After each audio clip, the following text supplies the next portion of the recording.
Hello dears, അങ്ങനെ കർക്കിടക മാസം ആരംഭിച്ചിരിക്കുകയാണ്. ചെറിയ രീതിയിലൊരു ചർമ്മ പരിചരണം നടത്താമെന്ന് വിചാരിച്ചു. അലോവേരയും അല്പം ഗ്ലിസറിൻ ചേർത്ത് ഒന്ന് ഫേസൊക്കെ മസാജ് ചെയ്തൊരു ചെറിയ ചർമ്മ പരിചരണവും, ആവണക്കെണ്ണയും വെളിച്ചെണ്ണയും കൊണ്ടൊരു ശിരോപരിചരണവും. ശേഷം കുളിച്ച് വന്ന് വിളക്കെല്ലാം വെച്ച് രാമായണവും വായിച്ചു കഴിഞ്ഞിട്ട് വീണ്ടും ഞാൻ അടുക്കളയിലോട്ട് കയറിയാണ് രാവിലത്തെ പരിപാടികളൊക്കെ ചെയ്യണം. എൻ്റെ ഇടയ്ക്കൊരു ആരോഗ്യ പരിപാലനവും നടന്നായിരുന്നു. അല്പം ബദാമൊക്കെ വെള്ളത്തിൽ ഇട്ടിട്ട് കഴിച്ചായിരുന്നു കേട്ടോ. നിങ്ങൾ ശ്രദ്ധിച്ചതാണോ എന്ന് വിചാരിക്കുന്നു. പൊട്ടറ്റോ ഫ്രൈയും മോര് കാച്ചിയതും അച്ചാറും ഒക്കെ ആയിട്ട് ഞങ്ങളുടെ 3 പേരുടെയും ലഞ്ച് കിറ്റ് തയ്യാറാക്കി വയ്ക്കുകയാണ്.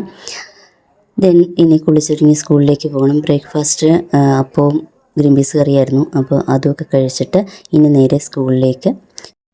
സ്കൂളിൽ എനിക്ക് ഫസ്റ്റ് പീരീഡ് എപ്പോഴും 10ാം ക്ലാസ്സുകാരാണ്. അവരൊരു ജീവിതത്തിൻ്റെ ഏറ്റവും പ്രധാനപ്പെട്ട സമയമാണല്ലോ 10ാം ക്ലാസ്.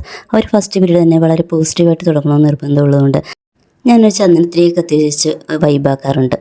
പിന്നെ ക്ലാസ്സിന് ശേഷം ഒരു ടീ ബ്രേക്ക്, ശ്യാമള ചേച്ചിയുടെ ചായയൊക്കെ കുടിച്ച് സന്തോഷിച്ചിരിക്കുകയാണ്. ശേഷം വൈകുന്നേരം തറവാട് ക്ഷേത്രത്തിലേക്ക് പോകുന്നതാണ്. ക്ഷേത്രം പണി നടക്കുന്നതാണ്. ദേവിയെ ബാലാലയത്തിലാണ് ഇരുത്തിയിരിക്കുന്നത്. എൻ്റെ അമ്മയുടെ വീടാണ്. ഞങ്ങൾ എല്ലാ മാസാദ്യ വെള്ളി എല്ലാവരും കൂടി കൂടും.